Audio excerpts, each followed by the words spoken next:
Hello dear student, video में हम पढ़ेंगे बैटरियां व्यावसायिक सेल, इसके बारे में पढ़ेंगे। बैटरियां क्या होती हैं और व्यावसायिक जो सेल होते हैं, सेल के बारे में हम इस वीडियो में पढ़ेंगे। तो जो भी हमारी बैटरियां होती हैं, आप देखते हैं, तो बैटरियां जो मूल रूप से होती हैं वो गैल्वेनिक सेल होती है। क्या होती है? Galvanic cell. बैटरियां मूल रूप से होती हैं गैल्वेनिक सेल होती हैं, जिनका उपयोग ऊर्जा स्रोत के रूप में किया जाता है। ये दो प्रकार की होती हैं। जो हमारी बैटरी होती है ये दो प्रकार की होती है। एक होती है हमारी प्राइमरी, प्राथमिक बैटरी, जो प्राथमिक जो सेल हम बोलते हैं ना, प्राथमिक जो हम बोलते हैं सेकेंडरी। तो इन्हें दोबारा चार्ज नहीं किया जा सकता है। जो प्राथमिक जो बैटरियां होती हैं उन्हें दोबारा चार्ज नहीं किया जा सकता। एक बार चार्ज होकर वो अपना काम कर देती हैं और उसके बाद खराब हो जाती है। जैसे हमारा शुष्क सेल है और मरकरी सेल है। जो ड्राई सेल है, ड्राई सेल, और जो मरकरी सेल है, मरकरी सेल, ये दोनों हैं प्राइमरी बैटरियां। जो प्राथमिक बैटरी इनको कहते हैं, शुष्क सेल को, ड्राई सेल को, ठीक है, और मरकरी सेल को। जो द्वितीयक सेकेंडरी होती हैं, इन्हें बार बार चार्ज करके उपयोग किया जा सकता है। बार बार चार्ज करके इनको आप उपयोग कर सकते हैं। जैसे लेड संचायक सेल है ना, सीसा संचायक सेल बोलते हैं। लेड किसको बोलते हैं? सीसा। तो सीसा संचायक सेल, आप अभी इनके बारे में पढ़ेंगे आप। सीसा संचायक सेल, ठीक है, ये द्वितीयक बैटरी में आता है। और निकल कैडमियम सेल, जो निकल कैडमियम सेल है, ये भी द्वितीयक बैटरी में आता है, ठीक है। अब सबसे पहले हम पढ़ेंगे शुष्क सेल के बारे में। जो ड्राई सेल है हमारा, शुष्क सेल क्या होता है, ठीक है। तो शुष्क सेल में आप देख रहे हैं, ये इसकी कैप है, जो आप देखते हैं घरों में भी देखते हैं, शुष्क सेल को देखते हैं ना, ये मेटल कैप होती है इस पे, ठीक है। तो इसमें जो एनोड होता है, एनोड जिंक पात्र का होता है। देखिए ये इसका एनोड है, ये जिंक इनर केस, जिंक पात्र का होता है, जिंक का पात्र होता है, ठीक है ना।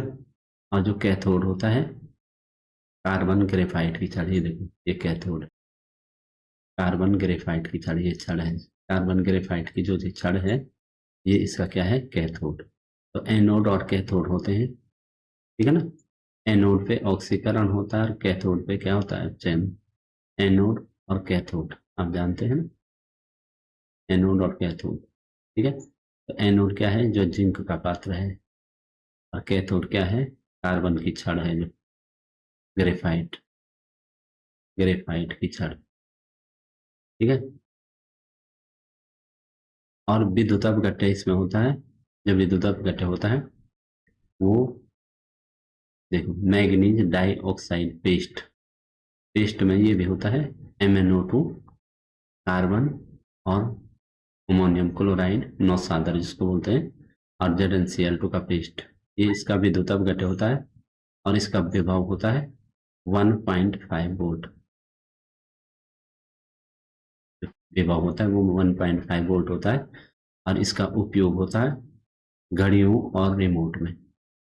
घड़ियों में लगता है, रेडियो में लगता है, रिमोट में लगता है। ये ड्राई सेल जो हमारा क्या होता है? शुष्क सेल होता है, ठीक है। तो ये शुष्क सेल हमारा हो गया। इसके बाद है लेड संचायक सेल, लेड संचायक सेल, ठीक है। लेड स्टोरेज, स्टोरेज से आप पता चल रहा है ये दोबारा से रिचार्ज होने वाला सेल है। तो जो हमारा सीसा संचायक सेल है, इसके बारे में आप लोग जानते हैं कि एक व्यापारिक सेल है ये, ठीक है। सामान्य तो वाहनों, इन्वर्टरों, इनमें लगता है, कारों में लगता है, इन्वर्टर में लगता है वो सीसा संचायक सेल होता है। इसका एनोड होता है लेड का, ठीक है। एनोड किसका होता है? इसका लेड का। लेड का एनोड होता है, ये देखो ये एनोड है इसका, ये लेड का एनोड है, ठीक है। और जो कैथोड होता है इसका, वो किसका होता है? कैथोड इसका लेड डाइऑक्साइड का, PbO2, PbO2, ठीक है ना, PbO2, ये इसका कैथोड होता है, कैथोड, ठीक है। ये इसका क्या होता है? लेड का Pb एनोड, एनोड होता है। और इसमें जो विद्युत अपघट्य भरा हुआ था, ये विद्युत अपघट्य जो भरा हुआ है इसमें सल्फ्यूरिक एसिड, ये H2SO4 होता है 38%, H2SO4 इसमें भरा रहता है। और ये यहाँ पे बीच में ये क्या होता है? ये सेपरेटर, ये सेपरेटर होता है, सेपरेट करने वाला अलग अलग। तो इस प्रकार से ये सीसा संचायक सेल आपका, ये सीसा संचायक आपका सेल होता है, ठीक है ना।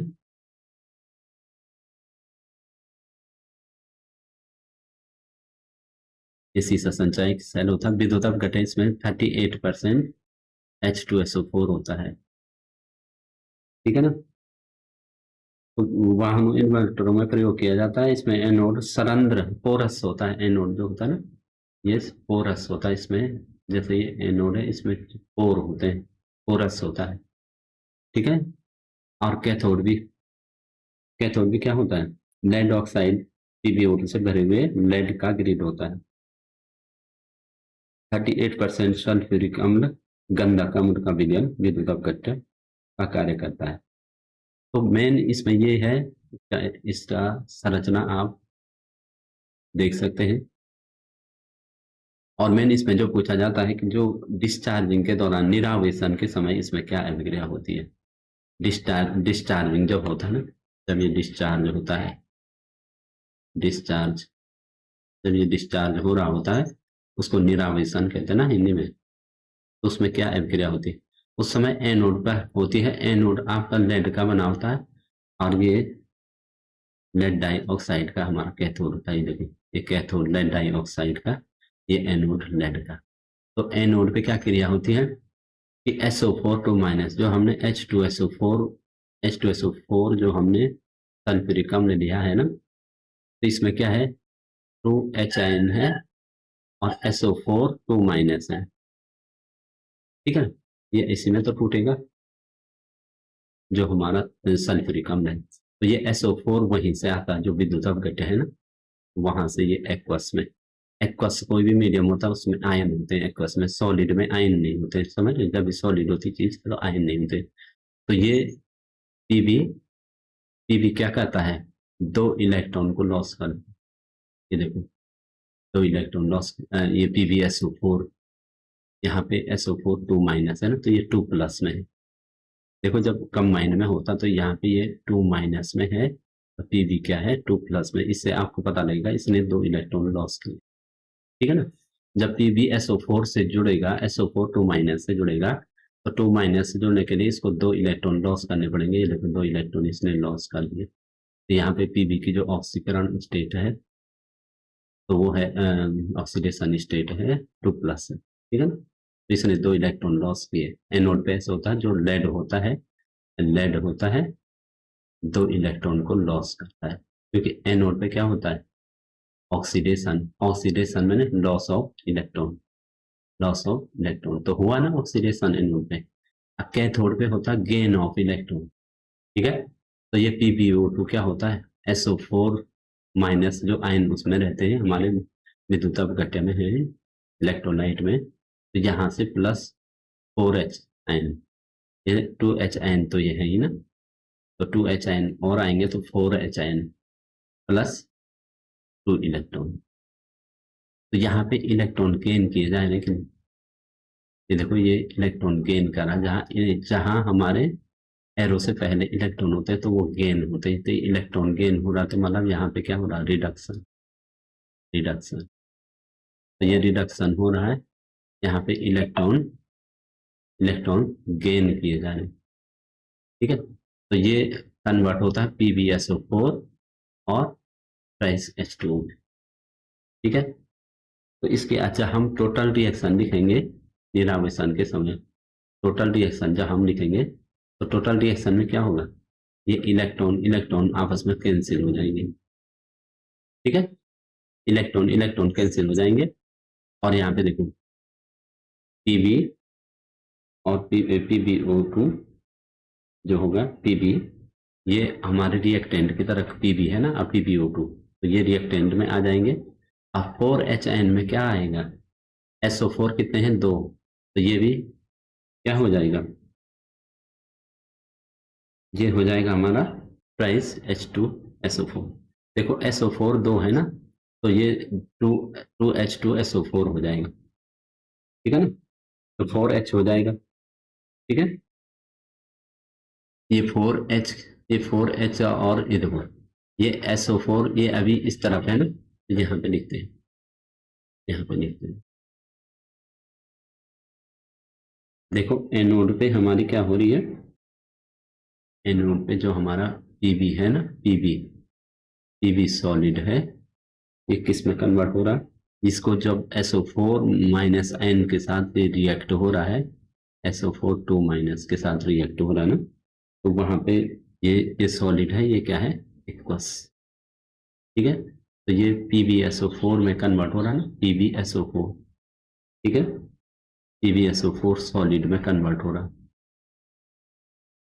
प्लस 2 इलेक्ट्रॉन, ये 2 इलेक्ट्रॉन लॉस करके ये एनोड पे हो रहा है, ये कहाँ हो रहा है, एनोड पर इलेक्ट्रॉन लॉस हो रही है। और यही कैथोड पे क्या हो रहा है,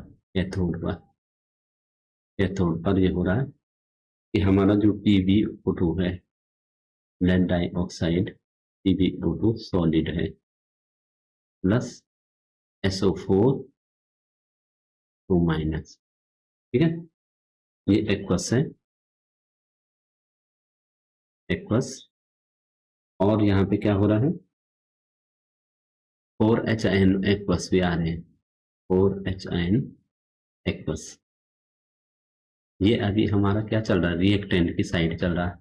अब जाएगा ये प्रोडक्ट की साइड, प्लस 2 इलेक्ट्रॉन, ये इलेक्ट्रॉन गेन किए जाएंगे यहाँ रिएक्टेंट पे, यहाँ प्रोडक्ट में इलेक्ट्रॉन माने ये लॉस कर रहा है, इलेक्ट्रॉन को लॉस कर रहा है, एरो की इस तरफ लॉस, एरो से पहले क्या होता है, गेन।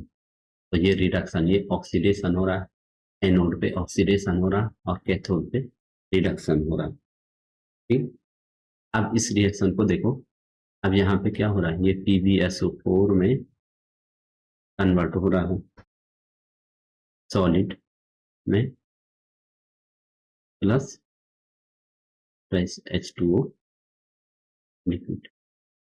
अब इसकी टोटल अभिक्रिया क्या रखेंगे,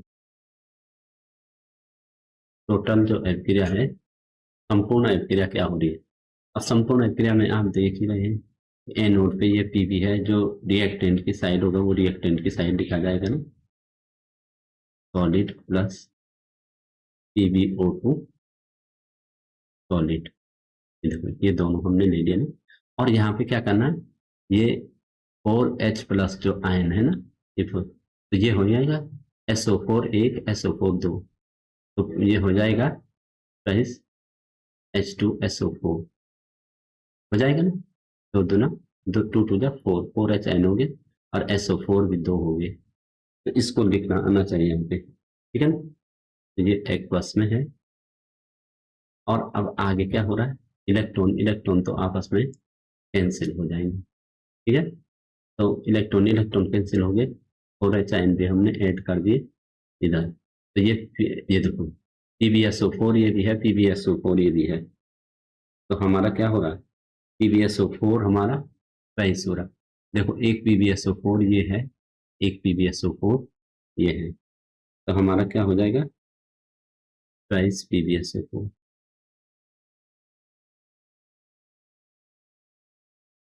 प्लस ट्राइस H2, ये है संपूर्ण रिएक्शन। ये सॉलिड है। ये है संपूर्ण अभिक्रिया, ये टोटल रिएक्शन है हमारी। टोटल जो रिएक्शन हो रही है निरावसन के समय, डिस्चार्जिंग के समय ये हो रही है। डिस्चार्जिंग के समय ये बन रहा है, क्या बन रहा है? डिस्चार्जिंग के समय हमारा ये PbSO4 और ये बन रहा है, बन रहा है। और जब चार्ज होगा तो फिर से क्या बनेगा? लेड और लेड ऑक्साइड बनेगा। चार्जिंग के समय ये बनेगा, फिर ये रिएक्ट करके इनको बनाएंगे।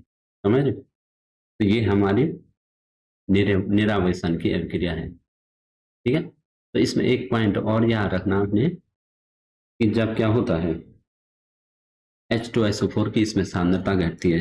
इंपॉर्टेंट पॉइंट है, H2SO4 की सांद्रता घटती है। क्यों? हम चार्ज क्यों करते हैं इसको? इसमें H2SO4 की हमारी सांद्रता घटती है, सांद्रता घटती है, घटती है। ठीक है, कितनी घटती है? 1.30 ग्राम पर सेंटीमीटर क्यूब से कितने हो जाती है?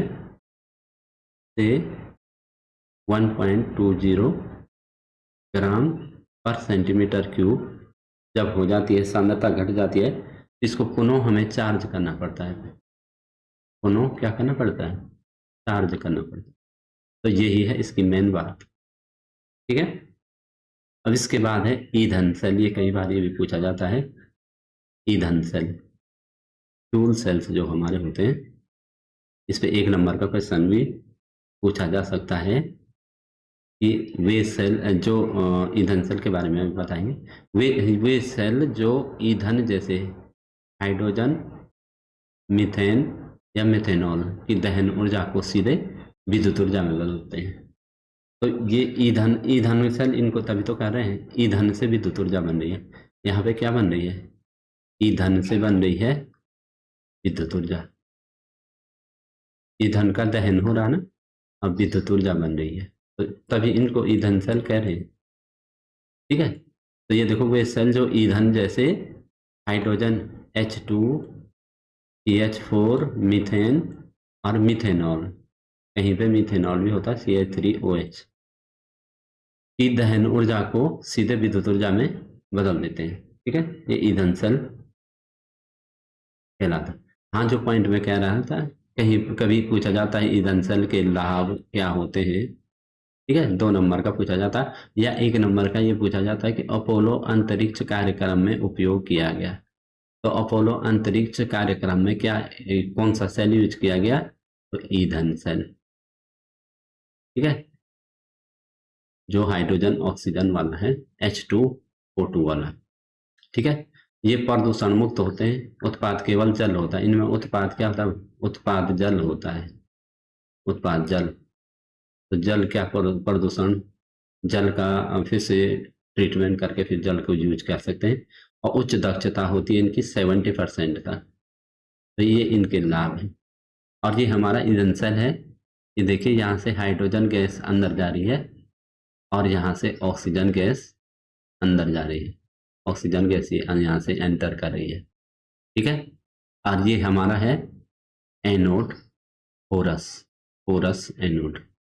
ठीक है, और ये है कैथोड भी हमारा, क्या है? ये कैथोड, कैथोड भी हमारा पोरस माने स्वतंत्र है, जिससे गैस यहाँ एंटर कर पाए।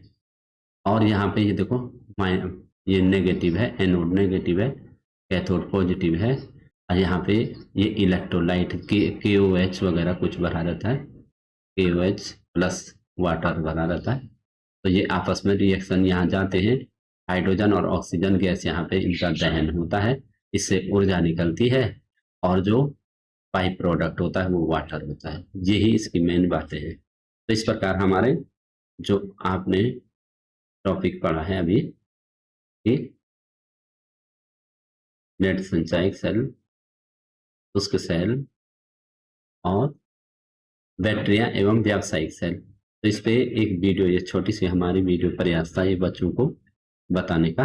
अगर आपको ये वीडियो अच्छी लगती है तो लाइक और सब्सक्राइब करें, और ज़्यादा से ज़्यादा बच्चों को वीडियो को शेयर करें। Thank you.